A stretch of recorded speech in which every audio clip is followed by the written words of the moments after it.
Hey guys, this is Phil Swift at HEMA Gear Canada, Terra Nova School of Swords, and we're looking at the Castille Dueling Rapier.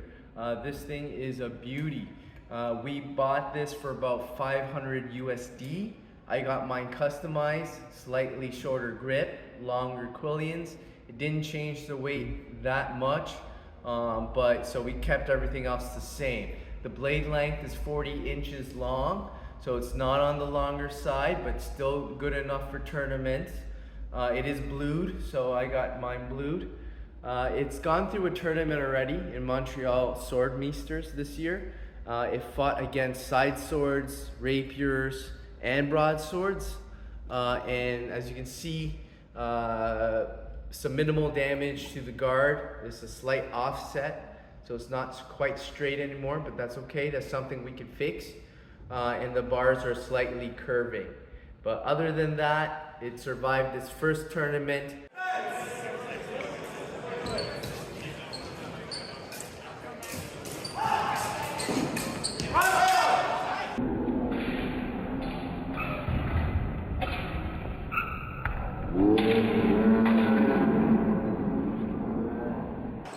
Let's talk about its stats. So I said it's 40 inches, it has really good flex on the blade.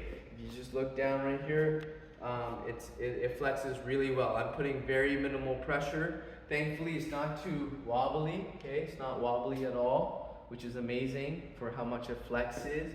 So it's very safe to use on people, on friends, that kind of thing. It weighs only 720 grams, so it's not too heavy. It is heavier than a small sword, which is around 500 grams. Most rapiers are generally over 900 grams. Another thing about the sword is the grip. It's a 3D printed grip, but you wouldn't be able to tell because it's not slippery and it looks actually really, really good, but it is 3D printed. And there is some grip to it. The older models that were 3D printed grips, I find like on their sabers, I find them to be very slippery and small. This is actually perfect size for a grip, and it actually has some texture to it. All right, in terms of the tapering of the blade, it actually does have some taper. So it starts at about 16 millimeters, and then it goes all the way down to 6 millimeters. And that's probably why it's so light. And the guard isn't as robust as the normal Castille guards. But even though it's not as thick and robust, it still seems to be pretty durable, which is great. The blade has no dings on it, no like burrs on it, which is great. And it's been through a lot. So the fact that we were vigorously testing it and still no burrs, didn't have to file it down, that's quite impressive. All right, so let's talk about why I bought this, okay? So I bought this because I have tennis elbow, okay? Or fencer's elbow. Basically, I can't fence for long amounts of time because my arm will just start locking up. So it just feels like it's permanently flexed, and then I start feeling numb and I can't move it.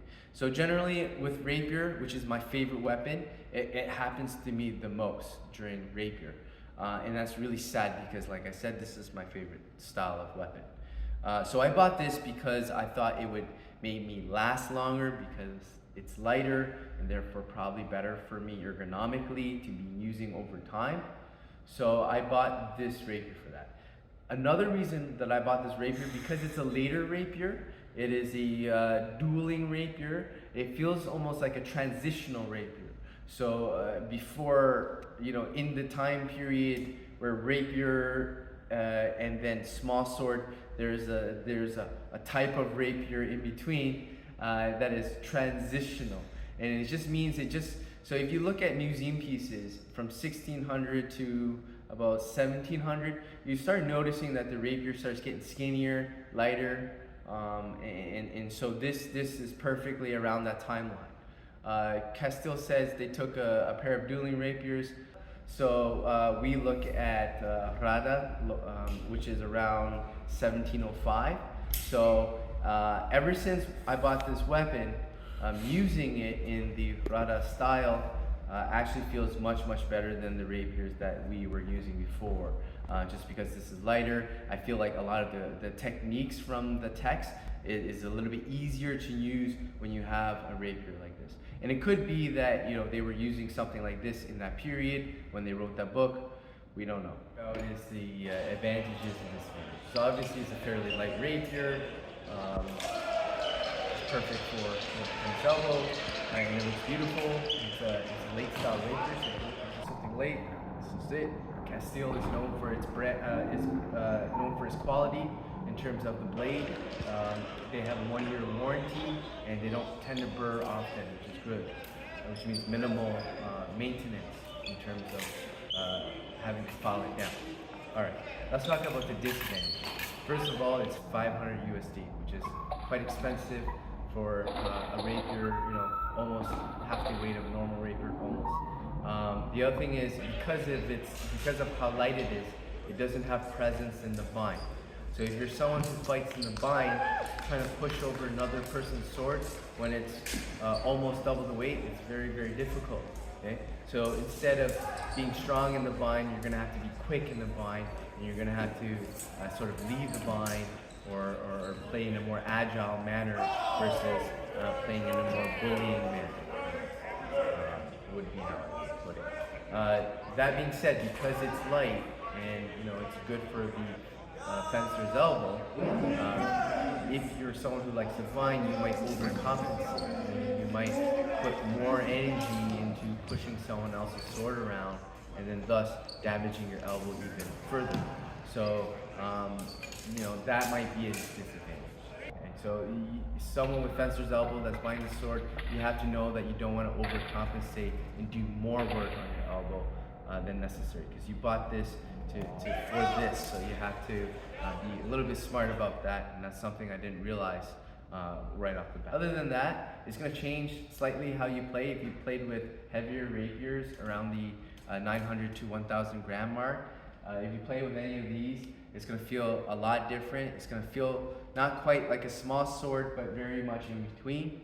So you may have to change the way you fence slightly, just because it's a totally different feel with the dueling rapiers. That's everything I have to say about this. I definitely recommend this to everybody who has fencer's elbows. I want to do more rapier, or if you just don't want to use a heavier sword anymore, I definitely recommend something like this to use. And hopefully they'll make a pair of dagger that will match this as well one day. All right, that's everything. Thank you for watching. Phil Swift.